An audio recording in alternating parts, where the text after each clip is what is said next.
Hi everybody, welcome. Here are the big takeaways from this chapter 10 on simple experiments. The first of two lectures about experimental design, the underlying logic of an experiment, and the statistics associated with specific experimental designs. Now when you look at any experiment that has a cause variable and an effect variable and compares two groups, our goal is to see a difference in outcomes across those two groups, one that was exposed to the independent variable and another one that was not. And the real proof that a cause and effect relationship exists comes when the reader is convinced that observed differences in outcomes must have been caused by the independent variable and not some other extraneous variable. So the first big takeaway from this chapter, we review parts of any experiment, the independent variable, the dependent variable, and any possible extraneous variables. You'll see some exercises in the back of your lecture notes, and it will be important for you to be able to accurately identify those parts of any experiment. Now here's a tip. You'll find it much easier to identify those extraneous variables if you first imagine the actual study being implemented. What would it look like? Now, how would it be carried out? And you'll see possible interferences and influences that could affect the variables under study. The truth is, any experiment is a somewhat artificial attempt to isolate and examine a unique relationship between an independent variable and a dependent variable. While in real life, extraneous variables are always present and have some impact on the specific relationship between variables that we're trying to study, that we're focusing on. So, for example, in a study to prove how an after-school tutoring program, my independent variable, increases math proficiency scores, my dependent variable, my goal is to convince you at the end that math proficiency scores went up because of my tutoring program and not because of something else. Not because of some extraneous variables or external influence in my research study. So I set out to control or minimize that influence of extraneous variables by making specific design decisions that, one by one, logically eliminate the possible influence of known extraneous variables. You'll see special emphasis in this chapter on extraneous variables. The second big takeaway from this chapter is the underlying logic of an experiment and how it is an attempt to prove a cause and effect relationship between two variables.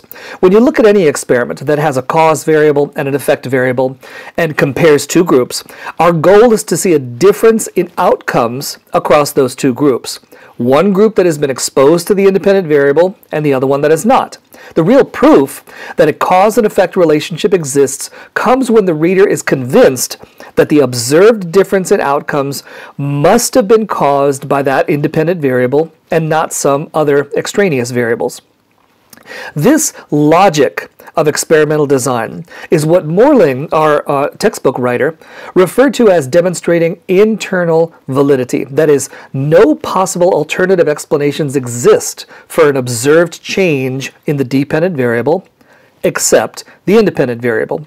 At the start of this chapter, be sure to review Morling's 3 rules for demonstrating causation. Number 1, covariance.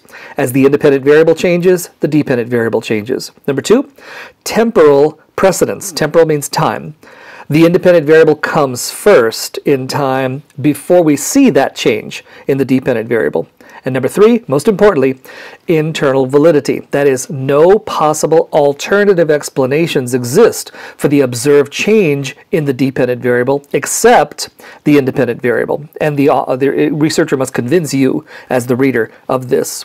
The underlying logic of an experiment is fulfilled by showing a convincing cause and effect relationship between two variables under study. We first establish comparative groups as equal to each other as possible, that is, equal in characteristics, except for the independent variable condition we're testing. If the two comparative groups are otherwise equal in characteristics, then any eventual observed difference in outcomes across our two comparative groups must be due to the independent variable, and thereby you have a believable cause and effect relationship. That's a good thing. That would be a good, valid research result that you should believe. So in summary, the big takeaways from this first chapter 10 on simple experiments are these. Number one, when you look at any experiment, guys, that has a cause variable and an effect variable and compares two groups, our goal is to see the difference in outcomes across those two groups. That is, when the experiment ends and we measure that dependent variable, we expect to see different outcomes across our two comparative groups. One that was exposed to the independent variable and the other that was not. One that was exposed to the experimental condition and the other exposed to the control condition. And the real proof that a cause and effect relationship exists comes when the reader is convinced that that observed difference in outcomes must have been caused by the independent variable and not something else, not some extraneous variable. Number two, you may ask, where is this going? We use this information in this chapter in two ways. Number one, we look for this internal validity as we think critically about published research that we're reading. When an author claims cause and effect, ask, has she or he ruled out alternative explanations for observed changes in their outcome variable? Have they eliminated the influence of possible extraneous variables? We look for internal validity when reading published research. And secondly, we also use information, you'll also use this information, you will design your own study in your own research proposal in such a way as to control for the influence of extraneous variables. So your research question can investigate a cause and effect relationship in a convincing, valid manner. Those are the big takeaways from Chapter 10 on simple experiments and the logic of experimental design. Thanks, everybody.